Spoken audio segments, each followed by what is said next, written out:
of, just negative habits that we as women or just people in general that we gotta kick, okay? We got to just remove these negative habits out so that we can be the best version of ourselves. I myself am in no shape to be like an expert in this because I'm still dealing with these things. I wrote them down because I saw them in myself. And a lot of the times, the first step is just recognizing them so we can kind of deal with the things that we rid of our lives. So I'm going to jump right into these negative things that I have been working on, and hopefully it can help you, to start to work on them as well. Number one is being hard on myself. So I have really high expectations for myself, and I'm sure many of us do. Like, I expected certain things to happen at this age and that age, and now that I have a birthday coming up, it's definitely time to reflect. And you kind of just, for me at least, like, I really start to look into myself and see, okay, what do I want to accomplish this year? What is my year is gonna look like from now. And so sometimes it had caused me to really just be down on myself and be like, girl, like, I would just pick at myself, like, okay, you could do better, you did this mistake, how could you do this, what is going on? And so I had to realize, like, okay, that's not how I want to treat myself. You think about, if you had a friend, would you treat your friend like that? Would you kick your friend when your friend is down? No, you wouldn't. You would try to uplift your friend. Therefore, why don't we do that for ourselves? So I started to switch that narrative. I started to be like, man, you've tried. You know what? You've tried certain things out. You're doing a good job. You're doing a great job. You're a great mom. You're a great wife.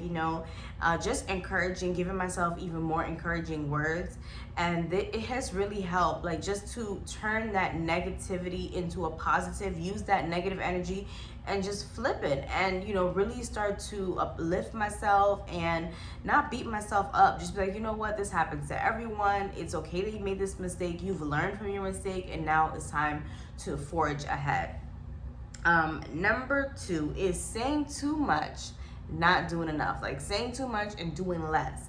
I do this a lot, okay? I tend to do this a lot because I'm a talker. I tend to like to bounce off ideas. I like to talk about great, like, new, exciting ideas. I like to talk about, my goals and things like that. And a lot of times when we talk a lot about these things, that's all we do. We just talk about it and we don't do the action. We don't put the foot behind it to make it happen. And so because we talk about it, it just never comes to fruition, because that's all that we do. We get the satisfaction from just talking about it, and that's it. And moving in silence is a real thing, as far as just speaking about it in general, like, not really sharing what you want to do, but more so just don't talk too much. Just put the effort in. Go and start what you wanted to start. Research what you wanted to do. Get involved in it. Do it. And then share it. Be like, okay, this is what I do. This is what I just started. You know what I'm saying? People will be more receptive. You will feel that you've accomplished something because you've done the work before you started talking about it. So definitely for me, this is a big one. I'm sure a lot of women have gone through this too, where you just sharing and it just becomes that, like, it's just because it just becomes something that you shared and you never really did it. It's just something that you just talked about. So be more action orientated and less of the talking. Just get it done, okay? Number three, not putting in, this was a big one for me, and I'm still working on this, not putting in any effort in my friendships or relationships. Like, I'm that type that will go, days without calling or texting, and I know that it's really bad, and I want to do better as far as, like, being a better friend, being a better person in relationships, and just being more active by calling. If it's through Instagram that I can only speak to that person, through Instagram, texting, responding back to texts, responding back to emails. So I really do apologize if I've been that person to you.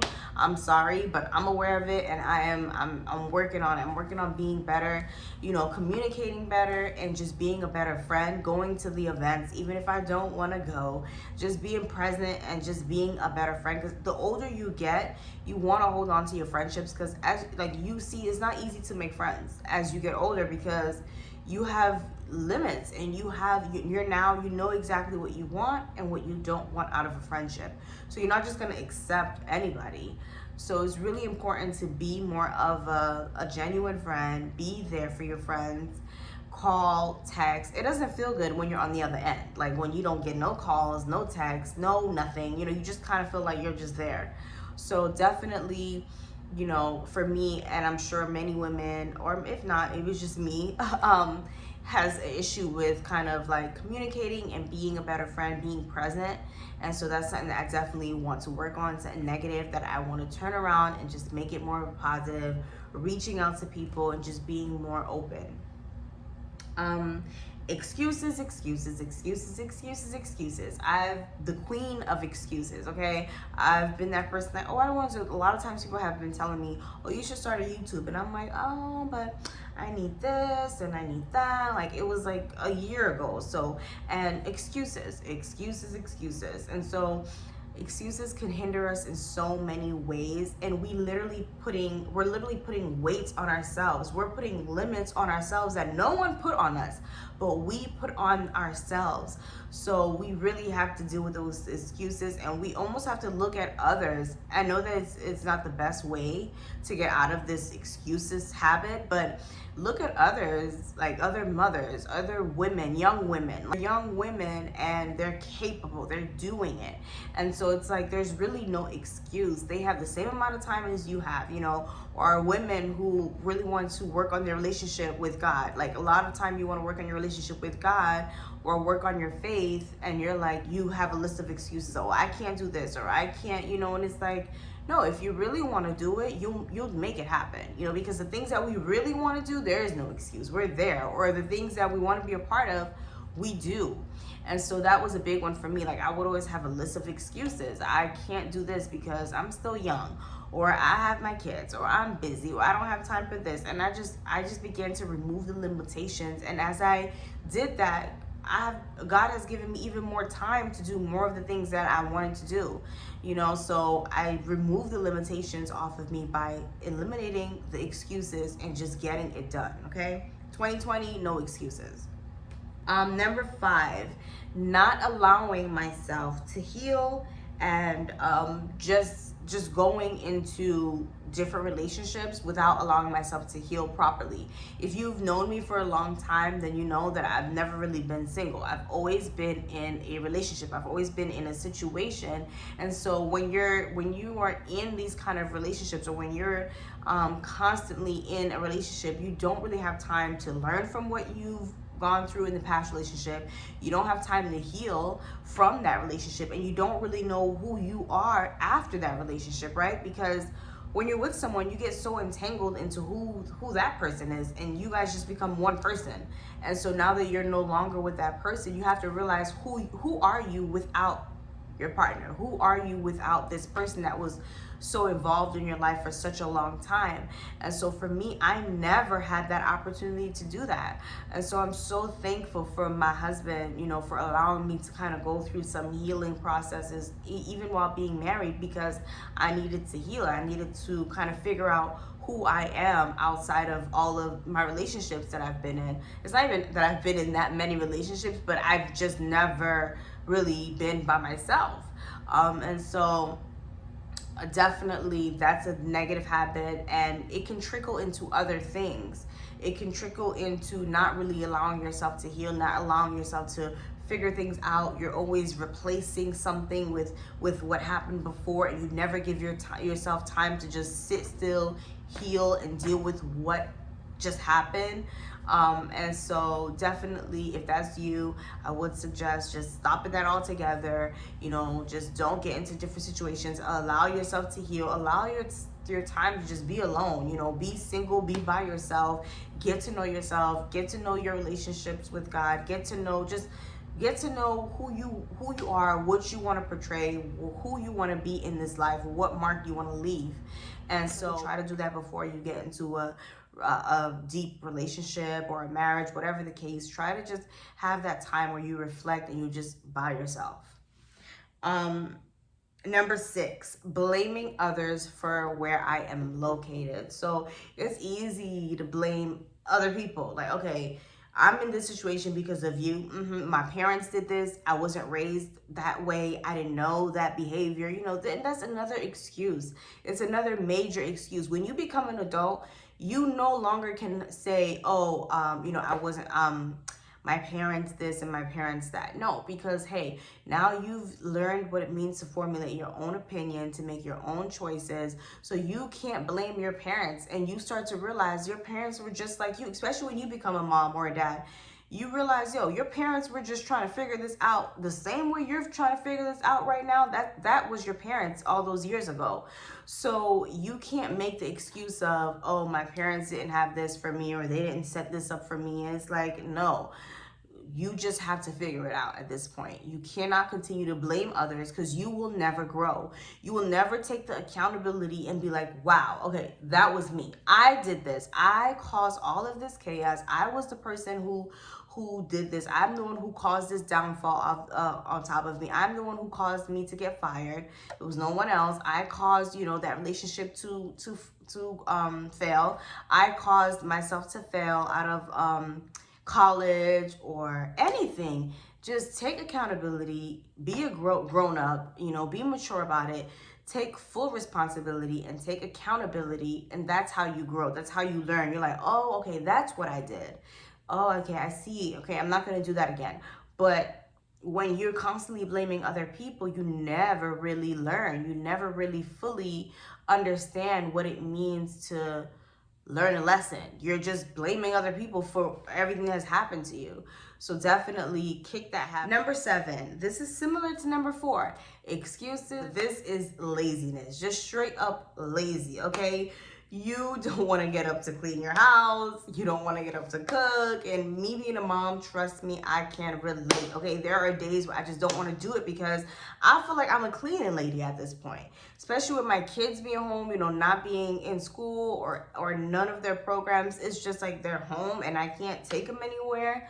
I clean my house. I have to clean my place round the clock, like all the time, and sometimes I just don't want to do it. So that's just like a physical way of being lazy, but there are many ways, where sometimes where you're just lazy. Like you get invited somewhere, but you're like, I'd rather sleep or I'd rather stay home, and it's just like, no, get out there, be present, be in the moment.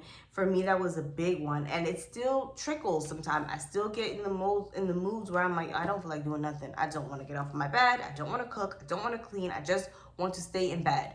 And it's not productive, obviously. So definitely kick that laziness, and we ain't doing that 2020. Okay, we getting up where if there's a invite, if you're want to plan something, get creative, do things, get out, do something. It is similar as well. It's wasting time. So you are wasting your time while you're on the TV, while you're on the phone, while you're on YouTube. For me, this is a big one. For my phone, not so much the TV, but for my phone, like I'll be on YouTube a lot, and I had to really, really kick that habit, or I'm still dealing with trying to limit my time on YouTube, because that time I could be using that being far more productive doing something else. And a lot of times that's what happens to most of us. We're just wasting time, and we're busy wasting time. We become busy doing nothing, just wasting time, watching our series, binging our shows, and there's time for that. But I'm talking when it's habitual, when it's all the time, where you just, you can't even get up off of the bed. You can't get off of your phone, and it's a real addiction for you. It's time. It's time to stop wasting time. The same 24 hours you have, they always say Beyonce has it. The same 24 hours, other people have it, and they're making their time work for them. Not to say that you have to be a business owner or you have to be Beyonce, but just be more productive with your time. Go for a walk. If you're on the phone, maybe listen to some music, listen, and go for a walk, go for a run, go say hi to your neighbors, call someone, call that friend that you've been dodging or that you haven't texted back. Make time for other more valuable things. So that is what, you can do with your time. You don't have to just become this one person. Just be more valuable, be more, kind of conscious of your time and filling up your time with the things that matter. And number 9, giving up easily. This was me 100%. And I'm kind of want to see at the end, how will I deal with, even with this YouTube venture, how am I going to deal with it? Am I going to give up? No, I'm not. But definitely this is something that I have dealt with, you know, giving up easily. Just I've even took I one time I applied for a position and something in my head was like, oh no, it's not gonna work out. I pulled my resume and it was for an accounting position, which is what I have my degree in. And I pulled it out and I'm like, okay. And I started to realize like, okay, I've done this a lot. Like I've cut myself short many times. And that's exactly what you're doing when you're giving up easily. When you've given up before you even started the fight, you are just cutting yourself short. You're doubting yourself. You don't believe in yourself. And if you're that person, if you're like me, you know, definitely try to fight the good fight. You know, race isn't given to the person who runs the fastest. It's given to the person who endures to the end. So, but if you give up easily, you never make it to the end. You never make it to the end. You never know what's waiting for you on the other side. You've already given up. You've already cut yourself short. And when you think about it, when you really, really think about it, why would you cut yourself short? Why would you cut yourself from the running? Like, get in it, get in the race. You know, you may be racing for a long time, but at least you're in the race. You're not giving up. You're pushing forward, and that's in whatever you want to do, whatever mark you want to leave, whatever progression you want to have in life. Keep going. Don't give up. Keep it pushing. And this is the same for me too. Like, not giving up, because sometimes if you don't feel the support, or if you don't feel like, you know, basically like the support, or if you don't get the positive love or the push, sometimes you want to give up, or you feel like it's too hard, or you feel like, oh, or the excuses come rolling in. Don't give up. Do not give up. So you don't know what's on the other side of your effort, your energy, putting all your effort and your energy into what you want to do and your mark that you want to leave, you know, and that's in whatever case, even with your relationship with God or your relationships that you have, you know, don't give up, fight it out. If it's worth it, go the extra mile. And this number 10 is allowing others to deter me. I like to think of myself as a strong-willed person. I'm sure a lot of us do, but then there are some people in our lives that hold a lot of value and their opinion means something. And so we could be going this way, we could be going right, and they come and they're like, what are you doing? They don't even tell you to go left, but they question you. And so you begin to question yourself. And so you then get off the road altogether. And so we're not doing that. We're not going to be allowing other people who really is not in this lane or isn't a part of what God told you or what you know you should be doing to deter you from what you're supposed to do. Stay flat-footed on your convictions and keep it going. This is similar to not giving up, but this is specifically to, you know, getting off of the path that you were on because of a person, because someone else has come to you and say, oh no, you shouldn't be doing that. Oh no, this is oversaturated, or like no.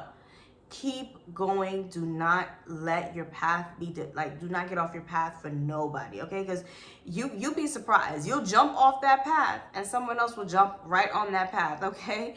You know, just that same person maybe who were trying to deter you or trying to get you off of that path.